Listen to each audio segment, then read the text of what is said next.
Hello everyone, welcome back to my YouTube channel. मेरा नाम है डॉक्टर चरणजीत कौर और हम लोग शुरू करने वाले हैं आज से अपनी नई lecture series which will be about the cell signalling. इस सेल सिग्नलिंग का नंबर 1 लेक्चर है आपका सिग्नल ट्रांसडक्शन, जिसमें हम बहुत बेसिक बेसिक चीजें पढ़ने वाले हैं। तो स्टार्ट करते हैं। Signal transduction and their cellular communication कैसे होता है, देखिए बहुत सिंपल चीजों से शुरू करेंगे हम लोग। सबसे पहले क्या होता है, कुछ लिगैंड होते हैं या कुछ सिग्नल मॉलिक्यूल्स होते हैं। वो सिग्नल मॉलिक्यूल आपके हाइड्रोफोबिक सिग्नल भी हो सकते हैं और हाइड्रोफिलिक भी हो सकते हैं। अगर कोई हाइड्रोफोबिक सिग्नल होता है, यानी कि लिपोफिलिक भी आप इसको बोल सकते हैं, लिपिड को पसंद करने वाले बोल सकते हैं, तो वो क्या करते हैं, वो प्लाज्मा मेम्ब्रेन को इजीली क्रॉस कर जाते हैं और सीधे पहुंच जाते हैं साइटोसोल में। साइटोसोल के अंदर इनके रिसेप्टर पाए जाते हैं। ये वाले आपके लिगैंड जाके रिसेप्टर से बाइंड करते हैं, फिर वो रिसेप्टर पहुंचते हैं न्यूक्लियस के अंदर और जीन का एक्सप्रेशन और डेवलपमेंट का काम करवाते हैं। ये तो रही हमारी हाइड्रोफोबिक सिग्नल की बात, जिसमें आपके स्टेरॉइड्स, रेटिनॉइड्स, थायरॉक्सिन आते हैं। फिर बात करते हैं, कुछ होते हैं हाइड्रोफिलिक सिग्नल्स। हाइड्रोफिलिक सिग्नल्स क्या होते हैं, कुछ छोटे मॉलिक्यूल्स, पेप्टाइड्स हो गए या फिर प्रोटीन्स हो गए। ये ऐसे मॉलिक्यूल्स होते हैं जो कि लिपिड की जो बनी हुई प्लाज्मा मेम्ब्रेन है इसको क्रॉस कर नहीं सकते, तो इनके जो रिसेप्टर्स होते हैं वो सेल की सरफेस पे पाए जाते हैं इनएक्टिव फॉर्म में। तो इनएक्टिव सेल सरफेस रिसेप्टर्स हैं, जैसे ही जाके इन पे हाइड्रोफिलिक सिग्नल बाइंड करता है ये हो जाते हैं एक्टिव। एक्टिव होते हैं तो इनका जो साइटोसोल के अंदर डोमेन है, इसके अंदर 3 पार्ट है। एक है आपका वो पार्ट जो मेम्ब्रेन के अंदर धसा हुआ है, जिसको हम कहेंगे ट्रांस मेम्ब्रेन डोमेन। एक हो गया जो सेल के बाहर की तरफ है, इसको हम कहते हैं एक्स्ट्रा सेलुलर डोमेन। और एक होता है अंदर का पोर्शन, जिसको हम कहते हैं साइटोसोलिक डोमेन। अब ये जो साइटोसोलिक डोमेन है, इनके अंदर चेंजेस आ जाते हैं जैसे ही आपके एक्स्ट्रा सेलुलर या ट्रांस मेम्ब्रेन डोमेन में जाके आपका लिगैंड बाइंड करता है। तब करने के बाद क्या होता है, वो बहुत सारी डिफरेंट प्रोटीन्स को एक्टिवेट करता है। तो सिग्नल का ट्रांसडक्शन होता है and then second messengers activate होते हैं। ये सेकेंड मैसेंजर्स क्या करते हैं, ये सेकेंड मैसेंजर्स इफेक्टर प्रोटीन्स को एक्टिवेट करते हैं, यानी कि कुछ सेलुलर मेटाबॉलिज्म, फंक्शन और मूवमेंट को मॉडिफाई करेंगे, या फिर वो जीन का एक्सप्रेशन कराएंगे, या वो फीडबैक इनहिबिशन कर देंगे अपने ही रिसेप्टर का। तो ये सब चीजें हम लोग सिग्नलिंग में पढ़ते हैं। This are very important part for your CSIR and other exams. अब क्यों सेल सिग्नलिंग जरूरी होती है, तो देखिए कोई भी सेल फंक्शन आइसोलेशन में काम नहीं करता।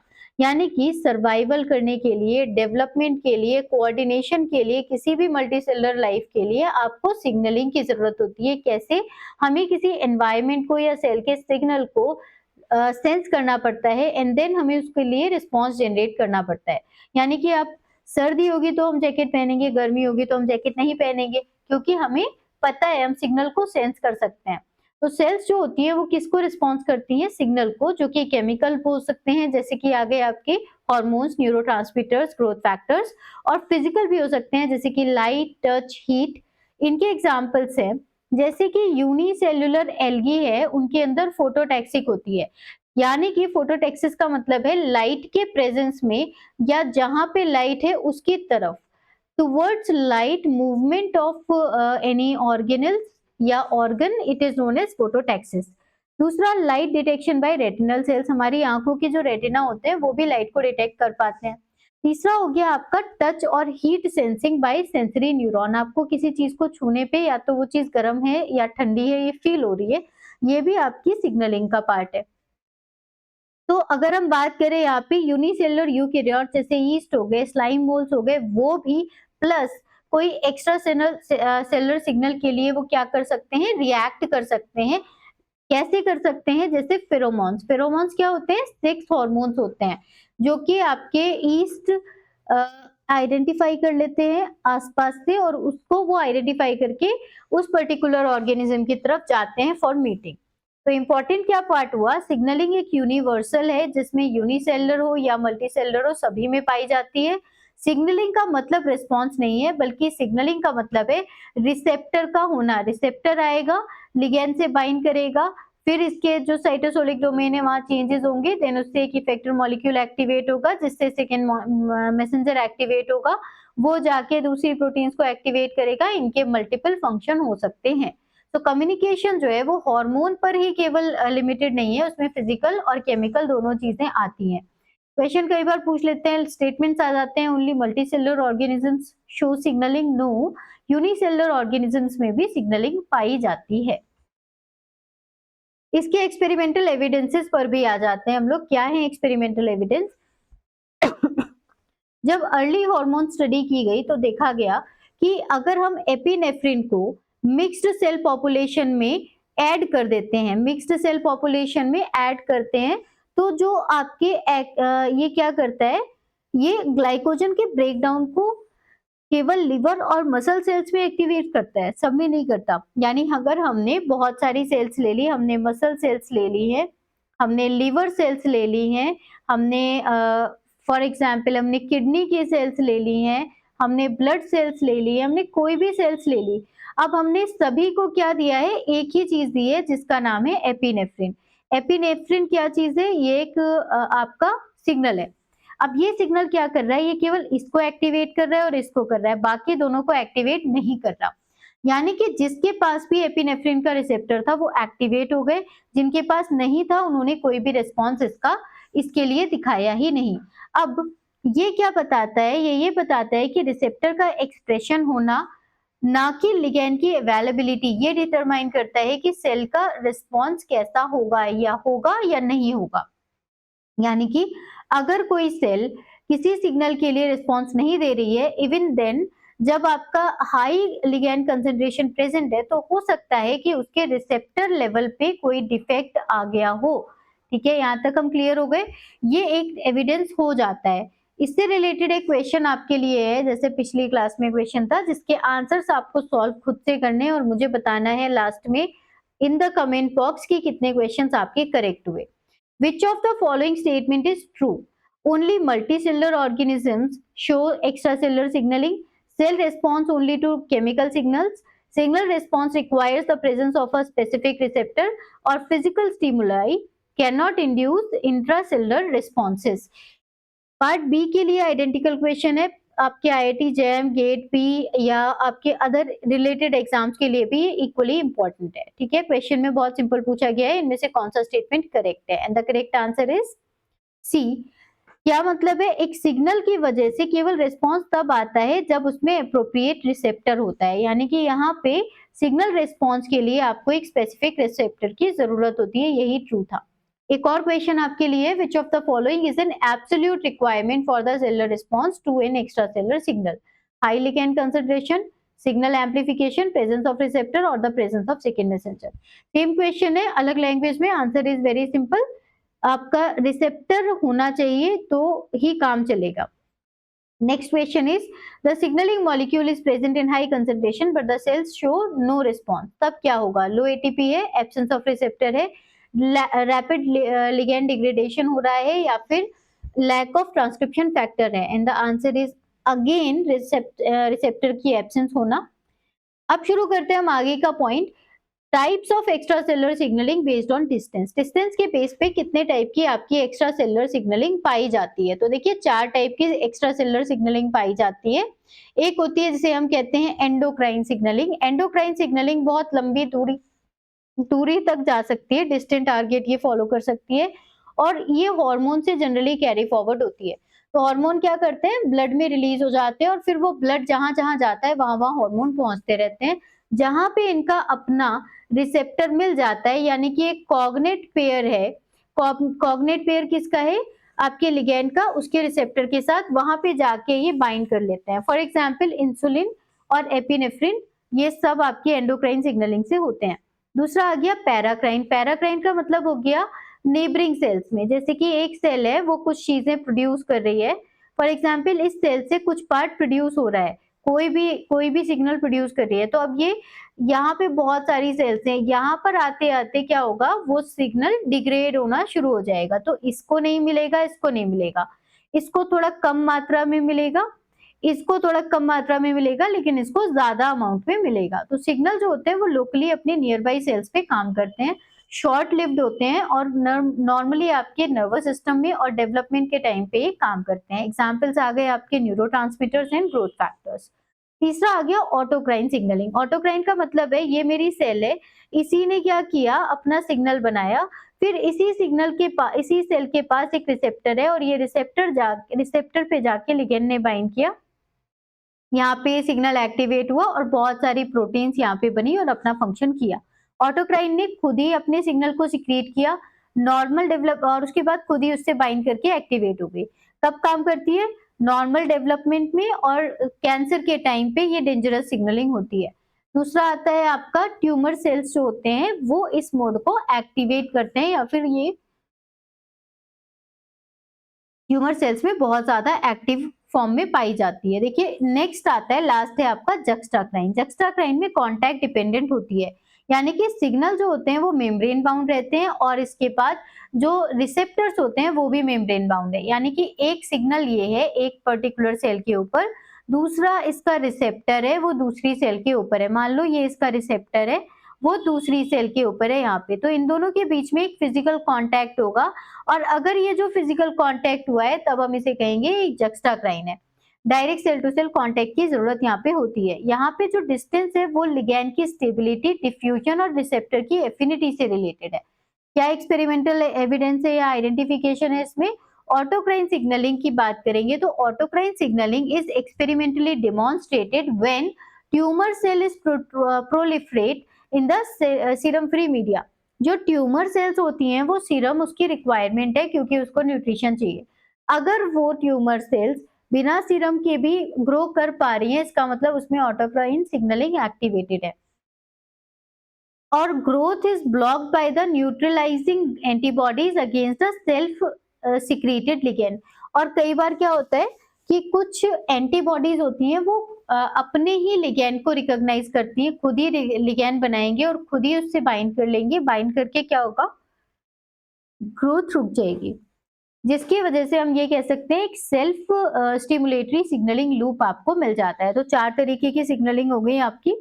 इसके बाद हम बात करते हैं इसी चारों की पिक्चर्स हैं यहाँ पे। एंडोक्राइन सिग्नलिंग जहाँ पे लिगेंड बहुत ज्यादा स्टेबल होता है, यानी कि यहाँ पे एंडोक्राइन ग्लैंड है और यहाँ से ये हार्मोन निकल के ब्लड वेसल्स में आया और ट्रैवल करता करता ये पहुंचा अपने टारगेट सेल पे और यहाँ पे इसके रिसेप्टर है, वहां पे जाके ये जुड़ जाएगा। दूसरा आया पैराक्राइन सिग्नलिंग, जहाँ पे कुछ सेल्स होती है जो आसपास की है, नेबरिंग सेल, एक सिक्रीटरी सेल है, एक एडजेसेंट टारगेट सेल है। यहाँ से सिक्रीशन हुआ और यहाँ पे वो रिसेप्टर से बाइंड किया और सिग्नलिंग हो गई। ऑटोक्राइन सिग्नलिंग में क्या हुआ है? ऑटोक्राइन सिग्नलिंग में सेम टारगेट है, देखिए यहाँ से ही सिक्रीट हो रही है और अपने ही रिसेप्टर को एक्टिवेट कर रही है। नेक्स्ट हमारा लास्ट है आपका जक्स्टाक्राइन सिग्नलिंग। जक्स्टाक्राइन में प्लाज्मा मेम्ब्रेन से अटैच प्रोटीन आपस में कांटेक्ट करती हैं, एक रिसेप्टर है और एक प्रोटीन है, दोनों आपस में जुड़ी हुई है, तब ये आपका होता है जक्स्टाक्राइन। ठीक है, इससे रिलेटेड क्वेश्चन है, which signalling mode most commonly involves ligand with very short half life? इनमें से किसकी लिगैंड की सबसे ही कम हाफ लाइफ होती है? एंडोक्राइन, पैराक्राइन, ऑटोक्राइन या फिर juxtacrine? And the correct answer is paracrine, क्योंकि पैराक्राइन बहुत ही कम डिस्टेंस तक ट्रेवल करता है, इसलिए सबसे कम हाफ लाइफ इसी की होती है। नेक्स्ट क्वेश्चन है, tumour cells grow in the serum free media, growth stops after adding antibodies against a secreted factor, this indicate. बोला जा रहा है कि ट्यूमर सेल्स है उसको आपने सीरम फ्री मीडिया में ग्रो कराया और जो ग्रोथ है ट्यूमर सेल्स की वो रुक जाती है जब कोई एंटीबॉडी आप डालते हैं किसी सिक्रीटेड फैक्टर के अगेंस्ट। ये क्या दिखा रहा है? एंडोक्राइन सिग्नलिंग, पैराक्राइन, ऑटोक्राइन या फिर juxtacrine signalling? And the answer is autocrine, जैसा कि अभी हमने डिस्कस किया था।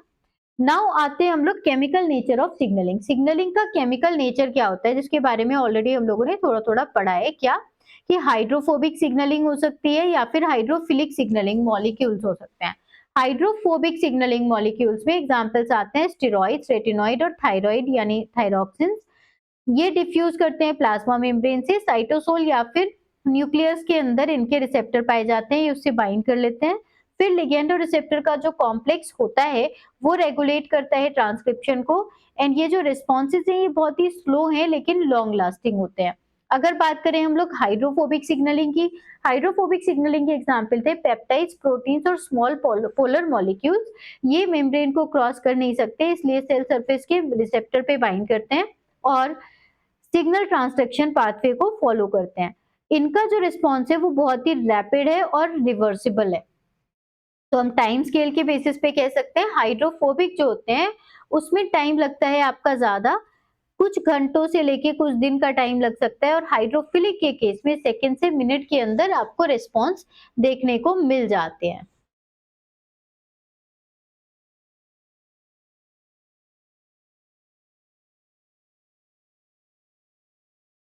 देखिए, एक्सपेरिमेंटल डिस्क्रिमिनेशन की बात कर लेते हैं। एक्सपेरिमेंटल डिस्क्रिमिनेशन में क्या आता है, कुछ ट्रांसक्रिप्शन इनहिबिटर्स होते हैं जैसे एक्टिनोमाइसिन डी, ये स्टेरॉइड हार्मोन के रिस्पॉन्स को ब्लॉक कर सकता है।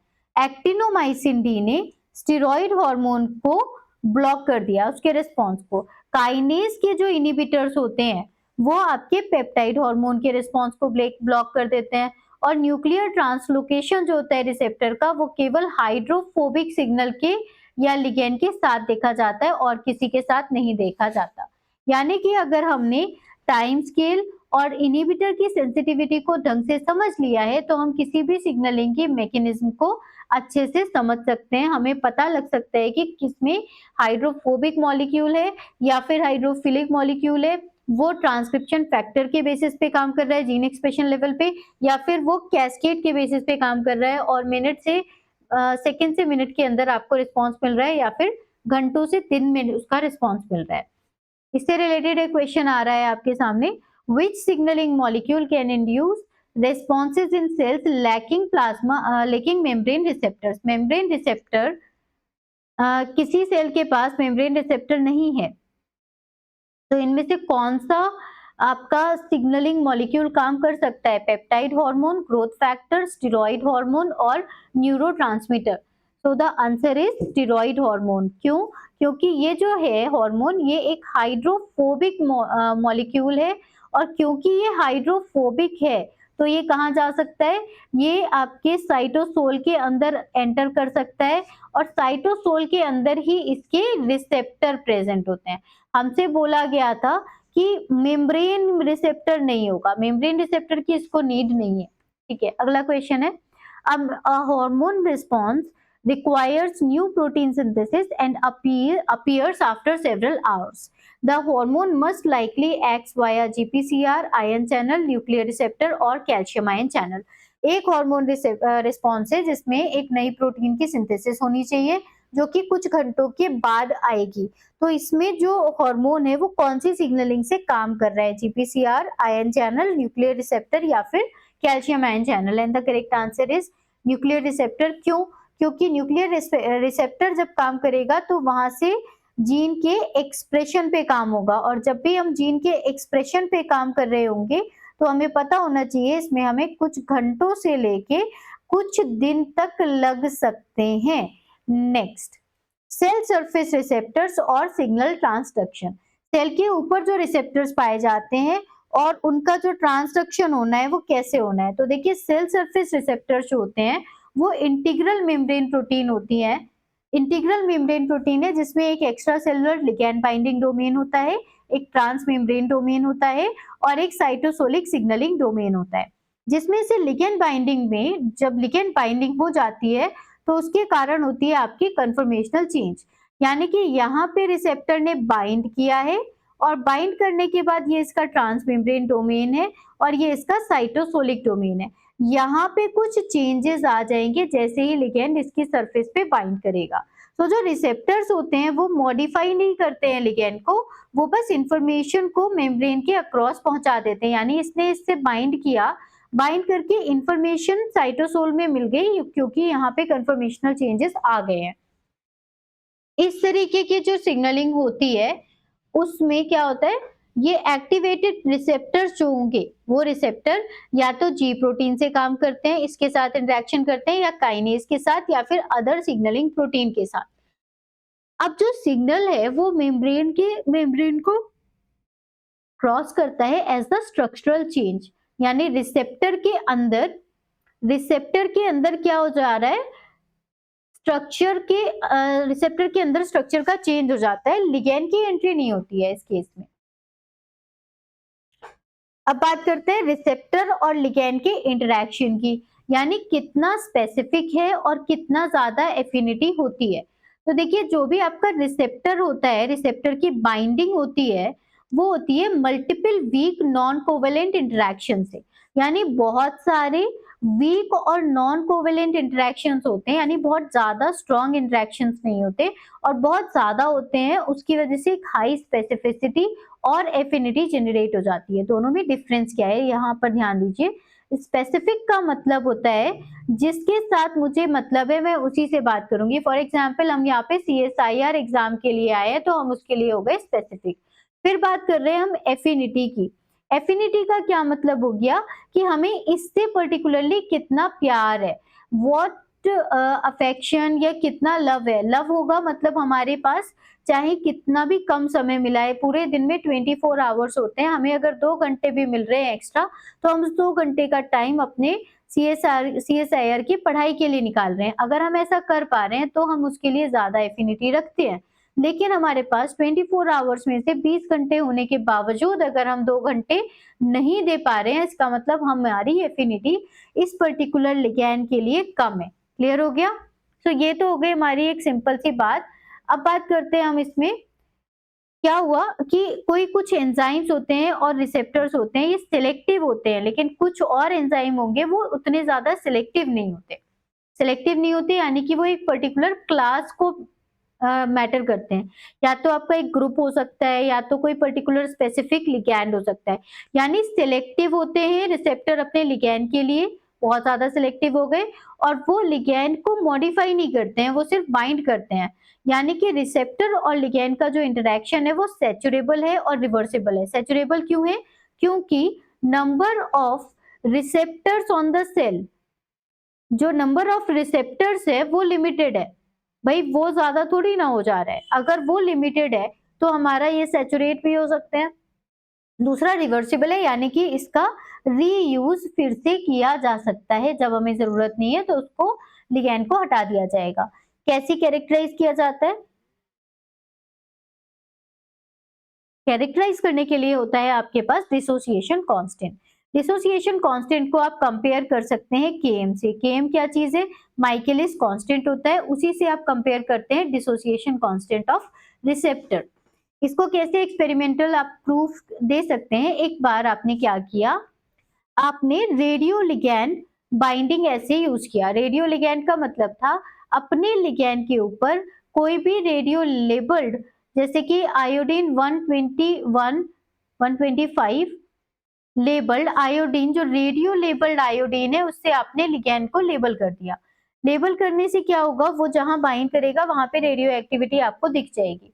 तो हुआ क्या उससे, increasing concentration of radio labelled ligand are applied. आपने धीरे धीरे कंसंट्रेशन रेडियो लेबल्ड लिगैंड की बढ़ाते गए और बाउंड लिगैंड को मेजर करते गए इक्विलिब्रियम के टाइम पर, जिससे आपको केडी मिल गया, यानी रिसेप्टर की एफिनिटी पता चल गई, और बी मैक्स मिल गया। बी मैक्स का मतलब है टोटल रिसेप्टर का नंबर। बी मैक्स को आप कंपेयर कर सकते हैं वी मैक्स से। वी मैक्स क्या था? किसी भी एंजाइम का किसी भी रिएक्शन की मैक्सिमम वेलोसिटी को हम वी मैक्स कहते हैं। कोई भी अगर एंजाइम कैटेलाइज्ड रिएक्शन है, उसकी मैक्सिमम कितनी वेलोसिटी हो सकती है उसको हम वी मैक्स कहते हैं। और बी मैक्स क्या चीज है? Bmax का मतलब है सबसे ज्यादा अमाउंट में जो कंसंट्रेशन है आपके लिगैंड की वो बाइंड कर सकती है किसी रिसेप्टर से, वो Bmax कहलाता है। Bmax क्या हुआ? नंबर ऑफ टोटल रिसेप्टर्स, क्योंकि वो लिगैंड उसी के हिसाब से जाके बाइंड करेगा। अगर किसी सेल का Kd आइडेंटिकल है, Kd आइडेंटिकल है यानी कि इसकी एफिनिटी किसी पर्टिकुलर लिगैंड के लिए सेम है, लेकिन Bmax की वैल्यू डिफरेंट है। When I am saying Bmax की वैल्यू डिफरेंट है, यानी कि नंबर ऑफ रिसेप्टर्स जो हैं दोनों सेल्स के ऊपर वो दोनों अलग अलग है, are different. Number of receptor different होने से क्या होगा, रिस्पॉन्स अलग हो जाएगा। यानी कि इनका जो बाइंडिंग स्ट्रेंथ है वो चेंज नहीं हो रही। क्यों चेंज नहीं हो रही? क्योंकि केडी सेम है। अब केडी सेम होने की वजह से कोई दिक्कत नहीं है, लेकिन क्योंकि नंबर ऑफ रिसेप्टर अलग अलग हैं तो जिसमें भी ज्यादा रिसेप्टर होंगे उसका रिस्पॉन्स भी ज्यादा होगा, जिसमें रिसेप्टर कम होंगे उसका रिस्पॉन्स भी कम होगा। सिंपल। अब हम आ जाते हैं सेम केडी और डिफरेंट बी मैक्स वाली बात पे। तो यहाँ पे दो कर्व दिए गए हैं। यहाँ पे दोनों कर्व में जो कर्वेचर है और मिड पॉइंट है उनको देखा गया है। यहाँ पर अगर हम देखेंगे जो मिड पॉइंट आ रहा है वो दोनों का सेम ही आएगा, मतलब अगर हम इसको अगर हम यहाँ पे कहीं आ रहा है इसका मिड पॉइंट, तो इसका भी सेम ही जगह पर मिड पॉइंट आ रहा है। ठीक है, एक ही लोकेशन पे ये KD है, this is KD। I think this is visible now. ये ग्राफ है, अगर इसका हाफ कहीं मान लेते हैं ये है और इसको हम ऐसे करते हैं, नहीं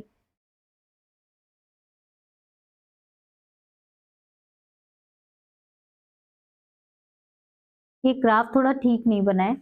ग्राफ में क्या होना था, ऐसे करके आता है ये इस टाइप से। तो होता क्या है ना, एक ही आपका एक सेल है ए जिसमें कम बी मैक्स है, इसका जो बी मैक्स की वैल्यू है वो कम है, और एक सेल बी है इसका बी मैक्स ज्यादा है, यानी कि नंबर ऑफ रिसेप्टर यहाँ पे ज्यादा होंगे और यहाँ पे कम होंगे लेकिन इनका केडी सेम है, तो क्या होगा, सेम लिगैंड और रिसेप्टर की एफिनिटी सेम हो जाएगी। लेकिन एक कर्व का जो प्लेट्यू है वो लोअर है, एक प्लेट्यू यहाँ पे आ रहा है, दूसरे का प्लेट्यू यहाँ पे ज्यादा है, इसका मतलब है उनका डिफरेंट बी मैक्स है और टोटल रिसेप्टर का नंबर चेंज है। यानी अगर केडी सेम है लेकिन बी मैक्स अलग है, तो इसका मतलब ये हुआ रिसेप्टर की एफिनिटी तो सेम है मगर अबंडेंस डिफरेंट है। इससे रिलेटेड एक क्वेश्चन है, two cell type show identical KD values but different Bmax values in the radioligand binding assay. Which conclusion is correct? दो सेल में आइडेंटिकल KD है लेकिन डिफरेंट Bmax वैल्यू है, रेडियो लेबल्ड लिगैंड का use किया गया, और इनमें से कौन सा कंक्लूजन है जो कि आपको लगता है करेक्ट होगा? देखिए जो सेल टाइप है, it is different in ligand affinity, cell types differ in receptor structure, in receptor abundance or in downstream signaling proteins, and the answer is receptor abundance, इसके बारे में हम अभी बात कर चुके हैं। अगला क्वेश्चन आता है आपके पास, what is the first intracellular event after ligand binding to a cell surface receptor? जब सेल सरफेस रिसेप्टर पे लिगैंड बाइंड करता है तो सबसे पहला स्टेप क्या आता है सेल के अंदर? Protein phosphorylation, second messenger production, receptor conformational change, या फिर gene transcription? And the correct answer for this question is C, receptor के अंदर कन्फर्मेशनल चेंजेस आ जाते हैं। अगला क्वेश्चन है, same ligand binds the same receptor in two cell types but produces different responses. अब एक ही लिगैंड है, एक ही रिसेप्टर है, दो सेल्स में गया जुड़ा लेकिन अलग अलग रिस्पॉन्स आ रहे हैं, क्यों? क्योंकि इनकी एफिनिटी अलग है, रिसेप्टर का स्ट्रक्चर अलग है, डाउनस्ट्रीम इफेक्टर प्रोटीन डिफरेंट है, या फिर लिगैंड का कंसंट्रेशन डिफरेंट है। तो the answer is downstream effector protein अलग है, क्योंकि देखिए लिगैंड की एफिनिटी सेम ही होगी क्योंकि सेम रिसेप्टर है और सेम लिगैंड है, तो एफिनिटी शुड बी सेम। ये गलत हो गया, रिसेप्टर का स्ट्रक्चर भी सेम ही है क्योंकि सेम लिगैंड है और सेम ही रिसेप्टर है। लिगैंड के कंसंट्रेशन से क्या होता, अगर ये कंसंट्रेशन कम या ज्यादा होने पे डिफरेंट रिस्पॉन्स नहीं आता बल्कि उनका अमाउंट, या हम कह सकते हैं इस किसी भी रिस्पॉन्स की इंटेंसिटी अलग होती। यानी हम इंटेंसिटी की बात करते कि एक में रिस्पॉन्स ज्यादा है एक में कम है, मगर यहाँ पे बोला गया है रिस्पॉन्स ही अलग है, तो इफेक्टर प्रोटीन अलग हुई होगी। ठीक है, यहाँ पे उसी की एनालिसिस की गई है, experimental analysis of cell surface receptor and the signal transduction. तो एक बार जब आपका लिगैंड रिसेप्टर बाइंड कर लेता है, बाइंडिंग एस्टेब्लिश हो जाती है, तो जो नेक्स्ट गोल है आपका एक्सपेरिमेंटल वो क्या है? वो है आपका टू अंडरस्टैंड कि बाइंडिंग कैसे इंट्रासेलुलर सिग्नलिंग में कन्वर्ट होती है। यानी it is addressed by combining the biochemical, genetic and pharmacological approaches. आपने तीन मेथड से किसी की भी इंट्रासेलुलर सिग्नलिंग को आइडेंटिफाई कर सकते हैं कि कैसे वो सिग्नलिंग हुई होगी या कैसे होता है। तो सबसे पहले हुआ रिसेप्टर का एक्टिवेशन और कन्फर्मेशनल चेंज। तो सबसे पहला फंडामेंटल प्रेडिक्शन होता है सिग्नल ट्रांसडक्शन के लिए कि आपका लिगेंड बाइंडिंग से कन्फर्मेशनल चेंज आता है रिसेप्टर के अंदर। कन्फर्मेशनल चेंजेस को आप म्यूटेशनल एनालिसिस से या फिर आर्टिफिशियल रिसेप्टर डाइमराइजेशन से चेक कर सकते हैं। म्यूटेशनल एनालिसिस से कैसे करेंगे? आपने पॉइंट म्यूटेशन दिया, पॉइंट म्यूटेशन ट्रांसमेम्ब्रेन डोमेन में या फिर साइटोसोलिक डोमेन में दिया। क्यों इन डोमेन में दिया? क्योंकि यहाँ पे ही कॉन्फ़िगरेशनल चेंजेस आते हैं। तो जिस जगह पे हमारे चेंजेस आ रहे थे, कॉन्फ़िगरेशन चेंज हो रही थी, उस जगह हमने क्या किया, पॉइंट म्यूटेशन इंट्रोड्यूस कर दिया, अब वो चेंज होंगे नहीं। अब म्यूटेशन क्या करेगा, वो जो म्यूटेंट रिसेप्टर है, वो लिगैंड से बाइंड तो कर सकता है लेकिन सिग्नल को आइडेंटिफाई नहीं कर पाता, क्योंकि उसके लिए कन्फर्मेशन होना चाहिए था। जो आपका कन्फर्मेशनल चेंज है वो होना चाहिए था। नेक्स्ट आया आर्टिफिशियल रिसेप्टर डायमराइजेशन। अब कुछ रिसेप्टर्स होते हैं वो डायमराइज होते हैं तभी वो काम करते हैं। तो हमने क्या किया, हमने केमिकल क्रॉस लिंकर का यूज किया या फिर इंजीनियर्ड डायमराइजेशन डोमेन एक्टिवेट कर दिए। यानी कि कोई भी रिसेप्टर है, फॉर एग्जांपल हमारे जैसे जैकस्टेट काइनेज के रिसेप्टर होते हैं, वो कुछ इस टाइप से रिसेप्टर हैं। अब ये क्या है, ये डायमराइज तब होंगे जब इन पे लिगैंड बाइंड करेगा। अगर हमने ये लिगैंड बाइंड करने से पहले ही या किसी और चीज से पहले से ही इसको बाइंड करा दिया, ये अब अपने आप से जुड़े हुए हैं तो क्या कर रहे हैं, लिगैंड की हमें जरूरत ही नहीं पड़ी और ये आपके एक्टिवेट हो गए। तो इन्होंने क्या बताया कि रिसेप्टर एक्टिवेशन के लिए स्ट्रक्चरल रीअरेंजमेंट की जरूरत होती है, ना कि लिगैंड केमिस्ट्री की। यानी कि अगर कोई लिगैंड है, उसकी बाइंडिंग हो रही है लेकिन सिग्नलिंग नहीं हो रही है, तो इसका मतलब डिफेक्ट इन जनरल रिसेप्टर के कन्फर्मेशनल ट्रांसमिशन में हुआ होगा, ना कि लिगैंड के रिकॉग्निशन में। लिगैंड रिकॉग्निशन के लिए आपको जरूरत नहीं होती है, लिगैंड रिकॉग्निशन के लिए रिसेप्टर के एक्स्ट्रा सेलुलर डोमेन की जरूरत है। मगर अगर लिगैंड के बाइंडिंग के बाद भी रिसेप्टर में कोई कन्फर्मेशनल चेंजेस नहीं होते हैं, तो कोई भी सिग्नलिंग फर्दर आगे नहीं प्रोसीड होगी। अब बात करते हैं हम लोग डाउनस्ट्रीम सिग्नलिंग की, प्रोटीन्स कौन कौन सी होती है, उसको कैसे आइडेंटिफाई किया जाता है। ठीक है, अभी तक हम बात कर रहे थे रिसेप्टर है, मॉलिक्यूल्स हैं, अभी लिगेंड्स आ गए, लिगेंड से रिसेप्टर बाइंड किया, रिसेप्टर को कैसे आइडेंटिफाई करेंगे उसकी बात हो गई। देन आते हैं हम अंदर की जो प्रोटीन्स होती हैं डाउनस्ट्रीम सिग्नलिंग में, उनको हम कैसे आइडेंटिफाई करते हैं। तो देखिए एक्टिवेटेड रिसेप्टर्स जो होते हैं वो स्पेसिफिक इंट्रासेलुलर प्रोटीन्स के साथ इंटरेक्शन करते हैं, और इनको आप कैसे आइडेंटिफाई कर पाएंगे, आप को इम्यूनोप्रेसिपिटेशन, पुल डाउन ऐसे या फिर लॉस ऑफ फंक्शन अप्रोचेस का यूज करके इनको आइडेंटिफाई कर सकते हैं। कैसे करेंगे, देखिए जो रिसेप्टर होता है को इम्यूनोप्रेसिपिटेशन में, आपने लिगैंड का स्टिमुलेशन दिया और उसके बाद पहले आपने लिगैंड के स्टिमुलेशन के पहले और फिर लिगैंड के स्टिमुलेशन के बाद आपने एंटीबॉडी की हेल्प से कोस इम्यूनोप्रेसिपिटेट कराया। यानी कि प्रोटीन केवल तब स्टिमुलेट हुई जब उसमें लिगैंड आया, यानी कि कैंडिडेट की जो सिग्नलिंग पार्टनर्स होते हैं जब वो जुड़ जाते हैं तभी वो एक्टिवेट होते हैं। इसको हम लोग कल काफी अच्छे से पढ़ेंगे। ठीक है, ये सारे की सारी टेक्निक्स मैं आपको काफी डिटेल में कल समझाऊंगी, जो कि आपके यूनिट नंबर 13 या अब की केस में हम बात करें तो यूनिट नंबर 14 में काम आएगी, मेथड्स इन बायोलॉजी में। पुल डाउन ऐसे एक मेथड है, पुल डाउन ऐसे में क्या यूज किया जाता है, जीएसटी टैग रिसेप्टर डोमेन का यूज करते हैं to isolate the interacting protein. तीसरा आ गया loss of function approaches. Loss of function में क्या करते हैं, आरएनए यानी आरएनए इंटरफेरेंस या फिर क्रिस्पर का यूज करते हैं, और किसी भी जिस भी प्रोटीन को आप स्टडी करना चाहते हैं उसको आप वो कर देते हैं लॉस ऑफ फंक्शन, यानी कि उसको आपने म्यूटेट कर दिया, अब वो फंक्शनल नहीं रही। अगर वो प्रोटीन फंक्शनल नहीं रही और उसके बाद भी जो उसकी डाउनस्ट्रीम सिग्नलिंग थी उसका भी वो भी खत्म हो गई, लॉस ऑफ फंक्शन हो गया, तो हम ये कह सकते हैं कि उस पर्टिकुलर प्रोटीन का इस पर्टिकुलर पाथवे में कोई रोल है। यानी association is not equals to function, but it should combine the assay with the functional readouts, जो वो functional domain है उसके साथ काम करने चाहिए। यहाँ तक हम समझ गए, आगे बढ़ते हैं। प्रोटीन फॉस्फोराइलेशन इन सिग्नलिंग, प्रोटीन का फॉस्फोराइलेशन कैसे इंपॉर्टेंट है सिग्नलिंग के केस में। तो देखिए ज्यादातर जो सिग्नलिंग पाथवेज होते हैं वो रिवर्सिबली फॉस्फोराइलेट होते हैं, यानी कि प्रोटीन होती है कुछ और उन प्रोटीन के ऊपर फॉस्फोराइलेशन होता है, फॉस्फेट ग्रुप का एडिशन होता है। उसके लिए प्रोटीन काइनेजेस फॉस्फेट ग्रुप को अटैच करती हैं on the specific type of protein, और प्रोटीन के ऊपर भी स्पेसिफिक अमीनो एसिड पे, कौन से, इन जनरल वो होते हैं सेरीन, थ्रियोनिन या फिर टायरोसिन। अलग अलग टाइप की प्रोटीन काइनेसेस होती हैं जिनके कैंडिडेट जो होते हैं वो अलग अलग होते हैं, कुछ केवल सेरीन पे करते हैं, कुछ सेरीन थ्रियोनीन दोनों पे करते हैं, कुछ टायरोसिन पे करते हैं, कुछ टायरोसिन और थ्रियोनीन दोनों पे करते हैं।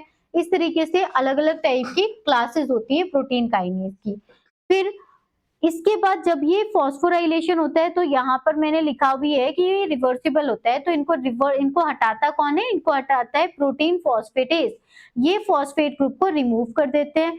फॉस्फोराइलेशन की वजह से होता क्या है उसकी बात करेंगे। देखिए, फॉस्फोराइलेशन की वजह से कोई भी एंजाइम या तो एक्टिवेट होता है या तो इनहिबिट होता है।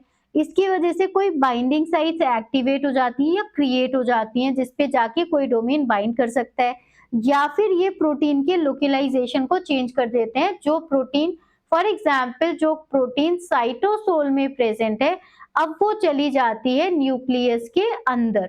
यहाँ से इसका क्या हो गया? लोकलाइजेशन चेंज हो गया। तो प्रोटीन की मल्टीपल फॉस्फोराइलेशन साइट्स भी हो सकती हैं और सिंगल भी हो सकती है। मल्टीपल फॉस्फोराइलेशन साइट्स होंगी तो वहां सिग्नल इंटीग्रेशन होगा।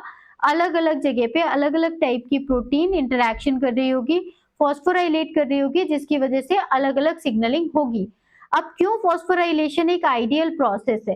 तो पहली बात तो ये रैपिड है, रिवर्सिबल है और बहुत ज्यादा स्पेसिफिक है, जिसकी वजह से हम ये कह सकते हैं कि आपका जब फॉस्फोराइलेशन होता है तो एक आइडियल प्रोसेस है, जिसकी वजह से इजीली किसी भी सिग्नलिंग में काम हो सकता है और ये रिवर्सिबल भी है। देखिए, अब क्या हम बात कर रहे हैं, एक प्रोटीन का एग्जाम्पल लिया गया है, कोई भी XYZ प्रोटीन ये हो सकती है। इसमें क्या किया गया, एक टारगेट प्रोटीन है, this is the target protein, जिसपे एक प्रोटीन काइनेज काम करती है, एटीपी से फॉस्फेट लेके टारगेट प्रोटीन के ऊपर अटैच कर देती है। अब ये प्रोटीन क्या हो गई? फॉस्फोराइलेट। फॉस्फोराइलेट होने के बाद ये हो गई एक्टिवेट। एक्टिवेट होने के बाद जब तक हमारी सिग्नलिंग में ये प्रोटीन की रिक्वायरमेंट है तब तक ये एक्टिव रहेगी। बाद में प्रोटीन फॉस्फेटेज एंजाइम आएगा और इस फॉस्फेट ग्रुप को वो इनऑर्गेनिक फॉस्फेट के फॉर्म में रिलीज करा देगा और साथ में मिलेगी आपको टारगेट प्रोटीन अलग से, जो कि अगेन इनएक्टिव होगी। क्लियर है? अब इसकी एक्सपेरिमेंटल स्टडी कैसे है? प्रोटीन फॉस्फोराइलेशन ज्यादातर सिग्नलिंग में एक सेंट्रल इवेंट होता है और इसका मेन काम क्या है, इसको आप कैसे आइडेंटिफाई कर सकते हैं? इसको हम टाइम रिजॉल्व्ड बायोकेमिकल एक्सपेरिमेंट से चेक कर सकते हैं। टाइम रिजॉल्व यानी कि टाइम बेस्ड मेथड है। आप कैसे करेंगे? Detection of phosphorylation events. तो जो भी फॉस्फोराइलेशन है उसको आप एक्सपेरिमेंटली डिटेक्ट कर सकते हैं with the help of phospho specific antibody. ये प्रोटीन या एंटीबॉडी, ये जो एंटीबॉडी होती है ये केवल उन प्रोटीन को रिकॉग्नाइज करती है जो फॉस्फोराइलेटेड होती है किसी स्पेसिफिक रेजिड्यू पे, यानी या तो सेरीन है, थ्रियोनीन है या फिर टायरोसिन है। जिस भी अमीनो एसिड के ऊपर फॉस्फेट ग्रुप अटैच्ड है ये उसी को रिकॉग्नाइज करेगा, वो भी एकदम स्पेसिफिक है कि इसका है तो इसी पे, इसका है तो इसी पे या इस पे। ये हो गई फॉस्फो स्पेसिफिक एंटीबॉडी। इसके लिए वेस्टर्न ब्लॉटिंग का यूज करेंगे जिससे आपको एक्टिवेशन का पता चल जाएगा। दूसरा होता है metabolic labelling with the P32 ATP। P32 क्या है? ये रेडियो एक्टिव फॉस्फेट होता है, रेडियो एक्टिव फॉस्फेट है। अब रेडियो एक्टिव फॉस्फेट से जब हमने सेल्स को इंक्यूबेट कराया, उसके बाद जब फॉस्फोराइलेट होगी प्रोटीन, उसको आपने ऑटो रेडियोग्राफी से चेक किया। इसको हमने टाइम कोर्स एक्सपेरिमेंट से देख सकते हैं। कैसे? देखिए, एकदम से रैपिड फॉस्फोराइलेशन होता है, जैसे ही आपने मतलब आपने हर 2 मिनट के बाद जब सैंपल कलेक्ट किया और उसमें हमने प्रोटीन के अंदर रेडियो एक्टिविटी का लेवल चेक किया तो देखा ये बहुत ही फ्रीक्वेंट था।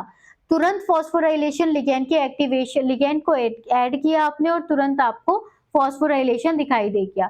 दूसरा, जैसे ही सिग्नल टर्मिनेट होता है, लिगैंड चला जाता है, वैसे ही डीफॉस्फोराइलेशन हो जाता है। इसके लिए यूज हो जाती है आपकी फॉस्फेटेज एंजाइम। यहाँ पे एंजाइम यूज हो गया था काइनेज एंजाइम। ठीक है, ये बताता है कि जो सिग्नलिंग है वो डायनेमिक है और रिवर्सिबल है, परमानेंट बिल्कुल भी नहीं है। ओके, अब बात करते हैं हम लोग काइनेज इनहिबिटर एक्सपेरिमेंट। जैसे यूज हुए थे, अभी हमने रेडियो लेबल का यूज किया। इसी तरीके से काइनेज को इनहिबिट करने वाले एंजाइम्स को यूज करके हम काइनेज का रोल पता लगा सकते हैं कि काइनेज किसी भी पर्टिकुलर पाथवे में इन्वॉल्व है या नहीं है। यानी किसी पर्टिकुलर पाथवे का ऑर्डर देखना हो, कौन सा प्रोटीन कब एक्टिवेट होती है, उसके लिए आप स्पेसिफिक काइनेज इनहिबिटर का यूज कर सकते हैं। फिर आपने लिगैंड को ऐड किया तो आपको क्या पता चला, डाउनस्ट्रीम रिस्पॉन्स का पता चल गया बाद में क्या हो रहा है। डाउनस्ट्रीम का मतलब है लिगैंड के जुड़ने के बाद, रिसेप्टर की कन्फर्मेशन चेंज होने के बाद अंदर जो चेंजेस आ रहे हैं उसको हम डाउनस्ट्रीम रिस्पॉन्स कहते हैं। क्या होगा, अगर आपके इनहिबिटर ने डाउनस्ट्रीम रिस्पॉन्स को तो ब्लॉक कर दिया लेकिन रिसेप्टर की बाइंडिंग बिल्कुल सही है, यानी रिसेप्टर की बाइंडिंग पे काइनेज इनहिबिटर से कोई इफेक्ट नहीं पड़ रहा है, इसका मतलब काइनेज रिसेप्टर के बाद आता है, रिसेप्टर के बाइंडिंग में काइनेज का रोल नहीं है। दूसरा, अगर रिसेप्टर ने इनहिबिटर ने सीधे रिसेप्टर के ही फॉस्फोराइलेशन को ब्लॉक किया है, दैट मींस रिसेप्टर के लेवल पे काम कर रहा है काइनेज। अलग अलग तरीके की सिग्नलिंग होती है, जैसे कि रिसेप्टर टायरोसिन काइनेज हो गया, जैक-स्टैट पाथवे हो गया।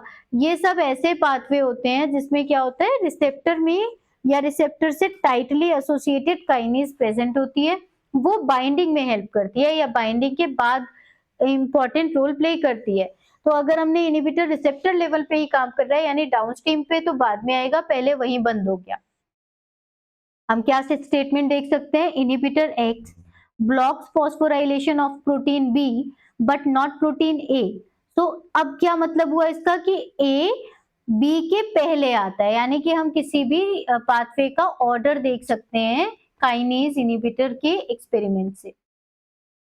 क्वेश्चन है आपका, which residues are most commonly phosphorylated in the signalling proteins, glycine, alanine, serine, threonine, tyrosine, aspartate, glutamate या लाइसिन और arginine. And the correct answer is serine, threonine and tyrosine. अगला question है, a kinase inhibitor blocks downstream signalling but does not affect ligand binding. This inhibitor acts on the ligand on the receptor extracellular domain downstream of receptor activation और at transcription level, and the answer is C, receptor के बाद काम कर रहा है। Receptor activate हो गया था क्योंकि रिसेप्टर के बाइंडिंग में, लिगैंड बाइंडिंग पे कोई भी इफेक्ट नहीं पड़ रहा था।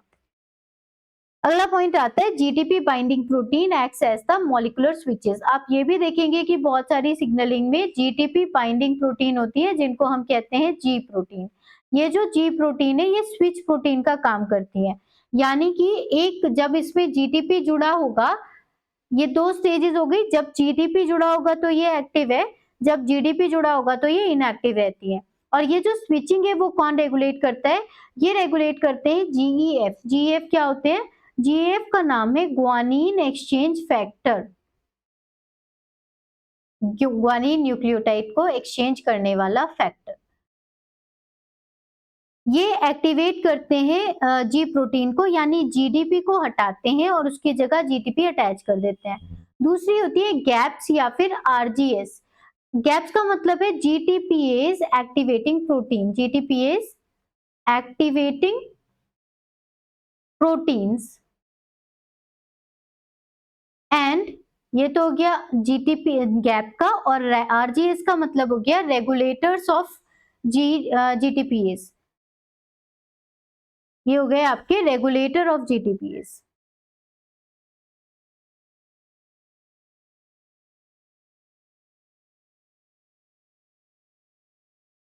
ठीक है, ये काम क्या करते हैं, ये जीटीपी की हाइड्रोलिसिस को इनएक्टिव कर देते हैं। अब बात करते हैं हम रेट ऑफ जीटीपी हाइड्रोलिसिस। कितनी तेजी से जीटीपी का हाइड्रोलिसिस होता है वो बताता है सिग्नल का ड्यूरेशन कितना होगा। यानी जस्ट आपने जोड़ा और जीटीपी तुरंत हाइड्रोलाइज हो गया, इसका मतलब वहीं पे सिग्नलिंग इसकी जितनी देर होनी थी वो हो गई। अगर हमने जीटीपी की हाइड्रोलिसिस को ही ब्लॉक कर दिया तो क्या होगा, कॉन्स्टिट्यूटिवली सिग्नलिंग ऑन रह जाएगी, क्योंकि वो हाइड्रोलाइज हो नहीं पाएगा तो फिर सिग्नलिंग स्टॉप नहीं होगी। जैसे एग्जांपल देखा जाता है आपका रेस प्रोटीन में, ऑन्कोजेनिक रेस प्रोटीन हमेशा एक्टिव रहता है, और एक्टिव रहता है तो उसको पता ही नहीं चलता सेल्स को कि भाई इसको रोकना है, और वो क्या करते हैं, वो खत्म हो जाता है, मतलब कैंसर हो जाता है उस केस में। देखिए क्या होगा, एक है एक्टिव जी प्रोटीन और एक है इनएक्टिव जी प्रोटीन। इनएक्टिव जी प्रोटीन में हम देख पा रहे हैं जीडीपी है, और GEF जो कि है ग्वानिन न्यूक्लियोटाइड एक्सचेंज फैक्टर, ये GDP को हटा के GTP इस पे अटैच कर देता है, ये एक्टिवेटर प्रोटीन है। अटैच हो गया यहाँ पे GTP, अब ये एक्टिव है। यहाँ पे इसको इनएक्टिव करने के लिए गैप आती है, यानी GTPase एक्टिवेटिंग प्रोटीन या फिर RGS आता है, regulator of G protein signalling. ये क्या करते हैं, इस GTP की हाइड्रोलिसिस, इसके अंदर खुद की एक्टिविटी होती है GTPase। ये वाली दोनों प्रोटीन बस इसके अंदर खुद को इसको मोटिवेट कर रहे हैं, जैसे कि आप खुद CSIR या किसी भी एग्जाम के लिए आप प्रिपेयर कर रहे हैं, तो आपके अंदर खुद के अंदर मोटिवेशन है, आप खुद कर सकते हैं, बस हमारा काम है उसको एक्टिवेट कराना। ठीक है, आगे बढ़ते हैं हम लोग। ये है GTPase, जी प्रोटीन, जिसमें दो स्विच पाए जाते हैं बेटा, एक होता है स्विच 2, एक होता है स्विच 1। जब GTP है तब ये दोनों एक दूसरे के क्लोज है, इसका ग्लाइसिन नंबर 60 और थ्रियोनिन 35, ये दोनों स्विच के एक दूसरे के क्लोज है, क्योंकि यहाँ पर तीसरा फॉस्फेट यानी जो गामा फॉस्फेट प्रेजेंट है, GDP यहाँ पर जुड़ा है, GDP का एक फॉस्फेट, दूसरा फॉस्फेट और ये तीसरा फॉस्फेट, जो यहाँ पर ये जो तीसरा फॉस्फेट है ये इन दोनों से जोड़ लेता है, जिससे दोनों स्विच एक दूसरे के पास आ जाते हैं। एक दूसरे के पास आने की वजह से ये एक्टिव हो जाती है, और जब यहाँ पे हाइड्रोलिसिस हो जाती है, इस ग्रुप को तोड़ देते हैं जिसकी एक्टिविटी इसके खुद के पास है, तोड़ते ही ये फ्री हो जाती है और ये रिलैक्स फॉर्म में रहती है, इनएक्टिव फॉर्म में। इसका एक्सपेरिमेंटल एविडेंस क्या है, GTP के स्विचिंग का एक्सपेरिमेंटल एविडेंस समझते हैं हम लोग। सबसे पहले G प्रोटीन को प्यूरिफाई किया आपने, यहां से आते हैं, प्यूरिफाइड G प्रोटीन को आपने GTP या GDP जो रेडियो लेबल्ड है उससे आपने इंक्यूबेट कराया। जब आप इंक्यूबेट कराते हैं तो देखते हैं GTP बाउंड फॉर्म में इफेक्टर प्रोटीन से बाइंड कर लिया G प्रोटीन ने, लेकिन GDP बाउंड फॉर्म ने बाइंड नहीं किया, यानी कि न्यूक्लियोटाइड डिपेंडेंट एक्टिविटी है ये, और G प्रोटीन को GTP की जरूरत होती है एक्टिव होने के लिए। फिर GTP की हाइड्रोलिसिस कहाँ जरूरी है और क्यों जरूरी है और कितनी जरूरी है, उसको देखने के लिए नॉन हाइड्रोलाइजेबल GTP एनालॉग का यूज किया। इसको आप याद रखेंगे, आगे के बहुत सारे एक्सपेरिमेंट्स में इसको यूज किया गया है। तो साइंटिस्ट ने एक एनालॉग का यूज किया जिसका नाम था GTP गामा S। ये G प्रोटीन के साथ बाइंड तो कर सकता था लेकिन हाइड्रोलाइज नहीं किया जा सकता था। तो जब ये आपने जोड़ा, उससे क्या मिला, जो G प्रोटीन थे वो हमेशा एक्टिव रह गए क्योंकि उसको हाइड्रोलाइज कर नहीं सकते थे। और डाउनस्ट्रीम सिग्नलिंग लिगैंड के रिमूव कर देने के बाद भी एक्टिव होती रही, यानी कि अगर कोई सिग्नलिंग लिगैंड के बिना भी, लिगैंड के विड्रॉ करने के बाद भी चल रही है, तो इसका मतलब GTP की हाइड्रोलिसिस में डिफेक्ट है, रिसेप्टर के एक्टिवेशन में कोई डिफेक्ट नहीं है। ठीक है, फिर हम आ जाते हैं गैप स्टिमुलेशन एक्सपेरिमेंट्स पे। गैप के स्टिमुलेशन में क्या हुआ, अगर आपने कोई गैप प्रोटीन की बात की है, अगर हम कोई गैप का मतलब आपको पता है ना, GTPase एक्टिवेटिंग प्रोटीन, ये जो GTPase एक्टिवेटिंग प्रोटीन है, आपने इसको डाल दिया किसी भी एक्सपेरिमेंट में, जब हमने GTPase एक्टिवेटिंग प्रोटीन को ऐड किया है तो वो क्या कर रहा है, जब हमने GDP बाउंड पे ऐड किया तुरंत ही इंक्रीज हो गया GTP की हाइड्रोलिसिस का, यानी हाइड्रोलिसिस बहुत तेजी से होने लगी और तुरंत ही टर्मिनेट हो गई सिग्नलिंग। ये बताया कि जो सिग्नल का टर्मिनेशन है वो एक्टिवली रेगुलेट होता है, पैसिवली रेगुलेट नहीं होता, यानी कि एनर्जी डिपेंडेंट प्रोसेस है यहाँ पर। और जब आप एनर्जी मिलती है, यानी कि इसको कोई पुश करता है पीछे से, तो ये तुरंत अपनी सिग्नलिंग को स्टॉप कर देता है बाय हाइड्रोलाइजिंग दिस GTP। फिर ये जो GTP होती है ये दो तरीके की होती हैं, कुछ होती है हेट्रोट्राइमेरिक और होती है मोनोमेरिक। हेट्रोट्राइमेरिक G प्रोटीन में आपके तीन तरीके की सब यूनिट एक साथ जुड़ी हुई होती है, एक होती है अल्फा, बीटा और गामा। ये GPCR यानी G प्रोटीन कपल रिसेप्टर्स के साथ डायरेक्टली अटैच होती है, और यहाँ पे GPCR खुद एक ग्वानिन एक्सचेंज फैक्टर का काम करता है, अलग से कोई और ग्वानिन एक्सचेंज फैक्टर नहीं आता इन इन G प्रोटीन को एक्टिवेट करने के लिए, यानी लिगैंड बाइंडिंग होगी, GPCR G प्रोटीन को एक्टिवेट कर देगा। जब टर्मिनेशन करना होगा तो जो G अल्फा सब यूनिट होती है वो GTP को हाइड्रोलाइज कर देती है, और इस प्रोसेस को, इसकी हाइड्रोलिसिस को एक्सेलरेट करने के लिए RGS प्रोटीन का यूज होता है। फिर आते हैं मोनोमेरिक जी प्रोटीन पे। मोनोमेरिक जी प्रोटीन का एग्जाम्पल आता है आपका रेस प्रोटीन। ये सिंगल पॉलीपेप्टाइड होते हैं और ये डायरेक्टली आपके रिसेप्टर से कपल्ड नहीं होते, यानी रिसेप्टर से डायरेक्टली बाउंड नहीं करते। ये एक्टिवेट होते हैं अपने स्पेसिफिक ग्वानिन एक्सचेंज फैक्टर से, यानी ग्वानिन एक्सचेंज, पहले कोई भी रिसेप्टर है, ये एक रिसेप्टर आ गया, इस पे लिगेंड आ गया, लिगेंड से यहाँ पे फॉस्फोराइलेशन हो गया, उसके बाद कुछ प्रोटीन्स आई, इन प्रोटीन ने क्या किया, कुछ प्रोटीन्स को एक्टिवेट किया, ये प्रोटीन ग्वानिन एक्सचेंज फैक्टर थे, यहाँ से आपकी रेस प्रोटीन एक्टिवेट हुई, ये रेस प्रोटीन को इनएक्टिव करने के लिए आएगा गैप प्रोटीन। ठीक है, तो इनको रेगुलेट, इन ये प्रोटीन जो होती है क्या रेगुलेट करती है, ये सेल की प्रोलिफरेशन, साइटोस्केलेटन का डायनेमिक्स और वेसिकुलर ट्रांसपोर्ट को रेगुलेट कर रही होती है। यहाँ तक हमारे लिए क्लियर है। वेसिकुलर ट्रांसपोर्ट मैंने आपको पढ़ाया था, ये दोनों चीजें हम लोग आगे के क्लासेस में पढ़ेंगे। अब बात करते हैं रेस प्रोटीन का। एक क्लासिकल एग्जाम्पल है जीटीपी स्विच के फेलियर का। देखिए क्या होता है, जो ऑन्कोजेनिक रेस म्यूटेशंस होते हैं, यानी कैंसर कॉजिक रेस म्यूटेशंस होते हैं, उसमें क्या होता है, सबसे कॉमन कैंसर कॉजिंग जो या कैंसर से एसोसिएटेड रेस म्यूटेशन है वो क्या है, इसमें इंट्रिंसिक जीटीपीएस एक्टिविटी खत्म हो जाती है। इंट्रिंसिक जीटीपीएस एक्टिविटी खत्म हो गई तो क्या होगा, जीटीपी की हाइड्रोलिसिस होगी ही नहीं, जीटीपी की हाइड्रोलिसिस नहीं होगी, गैप मीडिएटेड स्टिमुलेशन भी रुक जाएगा, या तो आपकी जीटीपीएस एक्टिविटी रोक दी, या फिर गैप से जो स्टिमुलेशन मिल रहा था जिससे जीटीपीएस एक्टिविटी हो रही थी वो रोक दी। दोनों ही केसेस में क्या होगा, जीटीपी की हाइड्रोलिसिस होगी नहीं, जीटीपी जुड़ा रहेगा और सिग्नलिंग ऑन रह जाएगी। ऑन रहेगी तो क्या होगा, ये जीटीपी बाउंड रह गया, कंटिन्यूअसली मैप काइनेज पाथवे को एक्टिवेट रखिएगा और ग्रोथ फैक्टर के बिना भी सेल डिवीजन करता रहेगा, और ये जस्टिफाई करता है कि जो हमारी सेल्स हैं वो सीरम फ्री मीडिया में भी आपकी जो कैंसरस सेल्स हैं वो आराम से ग्रो करती रहती हैं। कैंसर कॉजिंग रेस म्यूटेशन जो होते हैं, इसमें स्विच में लॉक लग जाता है ऑन वाली पोजीशन पे, यानी कि जो आपकी स्विच प्रोटीन्स थी वो इस तरीके से आ जाती है। यहाँ पे आपका जीटीपी था, ये फॉस्फेट था, ये दोनों से जुड़ा हुआ था और वो इसी फॉर्म में लॉक हो जाती है, इससे अलग नहीं हो पाती। से रिलेटेड क्वेश्चन है, which protein promotes the termination of G protein signalling, GEF, GAP, kinase और receptor, and the answer is GAP. Next question है, a Ras mutation lack GTPase activity, expected outcome क्या होगा, no signalling, transient signalling, constitutive signalling और reduced signalling, and the correct answer for this question is constitutive signalling, क्योंकि इसके पास जीटीपीएस activity है नहीं तो ये जीटीपी की हाइड्रोलिसिस नहीं कर पाएगा, इस वजह से कॉन्स्टिट्यूटिवली सिग्नलिंग ऑन रहेगी। यहाँ तक आप समझ गए।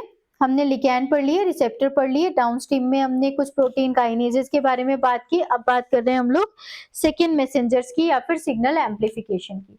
तो सेकेंड मैसेंजर्स कहते किसको है, second messenger small intracellular molecules होते हैं और वो सिग्नल को एम्पलीफाई करते हैं from the receptors. Basically first messenger हुआ जो सिग्नल बाइंड कर रहा है, ये रिसेप्टर है, रिसेप्टर पे जो पहले लिगैंड ने बाइंड किया इसको हम कहते हैं फर्स्ट सिग्नल।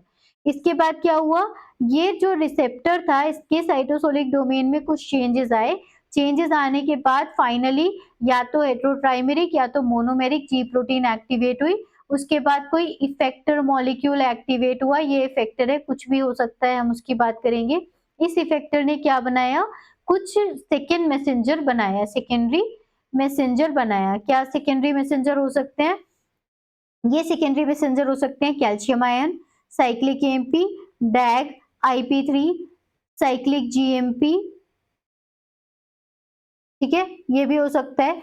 तो आपका डैग हो गया, साइक्लिक एएमपी हो गया, कैल्शियम आयन हो गया, ये सब क्या है, सेकेंडरी मैसेंजर्स हैं। इनका काम क्या होता है, कैल्शियम आयन का काम है कॉन्ट्रैक्शन करना, सिक्रीशन करवाना, साइक्लिक एएमपी का काम है प्रोटीन काइनेज ए को एक्टिवेट करना, डैग का काम होता है प्रोटीन काइनेज सी को एक्टिवेट करना, IP3 जो होता है वो आपके कैल्शियम आयन को रिलीज करवाता है फ्रॉम द ER, और एक रिसेप्टर से आपको बहुत सारे थाउजेंड्स ऑफ सेकेंड मैसेंजर्स मिलते हैं, जिससे कि एक लिगैंड से एक रिसेप्टर ने बाइंड किया और उससे बहुत ही ज्यादा स्ट्रॉन्ग सेलुलर रिस्पॉन्स आपको देखने को मिला।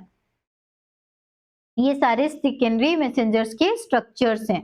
देखिए, हम सबसे पहले बात करते हैं, ये आपका साइक्लिक एएमपी। साइक्लिक एएमपी में जो 5th नंबर पे आपका फॉस्फेट था और 3rd नंबर पे ये दोनों आपस में जुड़ जाते हैं, तो 3,5 साइक्लिक जीएमपी एएमपी, सेम आ गया जीएमपी। अंतर क्या है, यहाँ पे एडेनिन है, यहाँ पे गुआनिन है। फिर आ गया 1,2 डाइएसाइल ग्लिसरॉल, ये आ गया, ये एक्टिवेट करता है प्रोटीन काइनेज सी को। ये है आपका आइनोसिटोल ट्राइफॉस्फेट IP3, ये एक्टिवेट करता है आपकी प्रोटीन काइनेज सी वाली सिग्नलिंग को, जिसके लिए IP3 कैल्शियम आयन चैनल को ओपन कर देता है एंडोप्लाज्मिक रेटिकुलम में, जिससे कैल्शियम आयन का कंसंट्रेशन बढ़ जाता है। इसके अलावा कैल्शियम आयन की जरूरत है आपको, वो भी एक पार्ट है। साइक्लिक जीएमपी इन्वॉल्व होता है प्रोटीन काइनेज जी की सिग्नलिंग में, और दूसरा ये कैटायन चैनल्स को ओपन करता है। साइक्लिक एएमपी एक्टिवेट करता है प्रोटीन काइनेज सी को, ए को।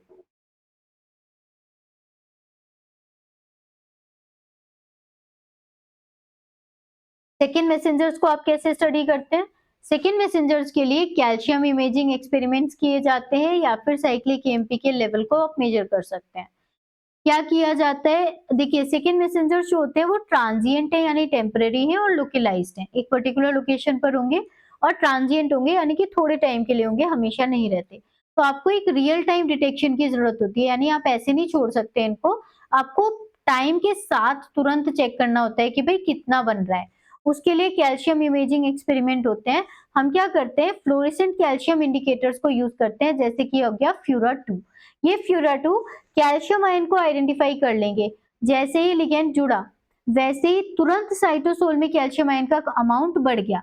और ये ऑफन इट इज और इन जनरल कैल्शियम आयन जो है वो स्पेसिफिक रीजन्स में लोकेटेड रहते हैं। कौन से रीजन्स होते हैं, ये होते हैं आपके ईआर में जनरली पाए जाएंगे, और जैसे सिग्नल मिलता है ये ईआर से तुरंत साइटोसोल में चले जाते हैं, या तो ईआर में होते हैं कैल्शियम आयन, या फिर होते हैं आपके एक्स्ट्रा सेलुलर मैट्रिक्स वाले रीजन में। और जैसे ही आपकी सिग्नलिंग में जैसे ही सिग्नल आता है, वैसे ही ईआर से साइटोसोल में एंटर हो जाते हैं। इसने देखा गया कि लोकल कैल्शियम आयन स्पाइक होते हैं, और जिससे सिक्रीशन होता है या फिर कॉन्ट्रैक्शन बढ़ जाता है। और बाकी अगर आप ग्लोबल कैल्शियम आयन इंक्रीज की बात करें, ये तो लोकल की बात हुई। अगर पूरी सेल में अगर कैल्शियम आयन बहुत ज्यादा है, तो उसका मतलब है जीन का एक्सप्रेशन चेंज हो जाएगा, यानी कि स्पेशल रेस्ट्रिक्शन इंपॉर्टेंट है कैल्शियम आयन की, वो कहाँ पर है, लोकली किसी पर्टिकुलर लोकेशन पर प्रेजेंट है, या फिर वो पूरे सेल में ज्यादा ही हो रहा है, तो उसकी वजह से उसमें अलग अलग सिग्नलिंग आती है। फिर आते हैं हम लोग measurements of cyclic AMP level. Cyclic AMP को क्वांटिफाई आप कर सकते हैं एलाइजा से और फ्रेट बेस्ड बायोसेंसर से। क्या होगा, लिगेंड का एडिशन होगा, जिससे रैपिड ट्रांजिएंट इंक्रीज हो जाएगा साइक्लिक एएमपी में, और फिर जैसे साइक्लिक एएमपी इंक्रीज होता है तुरंत एक्टिवेट हो जाता है आपका प्रोटीन काइनेज ए। वो इसका कोरिलेशन शो कर रहा है कि cyclic AMP protein kinase A को एक्टिवेट करता है। दूसरा, अगर आप एडिनाइलिल साइक्लेज एंजाइम को ब्लॉक करते हैं, तो फिर आगे की जो फॉस्फोराइलेशन इवेंट्स है वो रोक देते हैं, यानी कि ये भी इसका कॉजल लिंकेज है। यानी एडिनाइलिल साइक्लेज का काम होता है एटीपी से साइक्लिक एएमपी को बनाना। अब अगर ये ही नहीं होगा या इसको ब्लॉक कर दिया जाएगा, तो फिर साइक्लिक एएमपी बनेगा नहीं तो प्रोटीन काइनेज ए एक्टिवेट नहीं होगी तो आगे की जो फॉस्फोराइलेशन इवेंट्स है वो भी कम हो जाएंगे। यहाँ तक हम समझ गए। ये सारी जो कंडीशंस होती हैं, ये सब कंडीशंस, ये सारी चीजें हम लोग नेक्स्ट क्लास में बहुत डिटेल में समझने वाले हैं, अभी के लिए बहुत शॉर्ट में है। दूसरा आता है सिग्नल एम्पलीफिकेशन को आप कैसे देखोगे।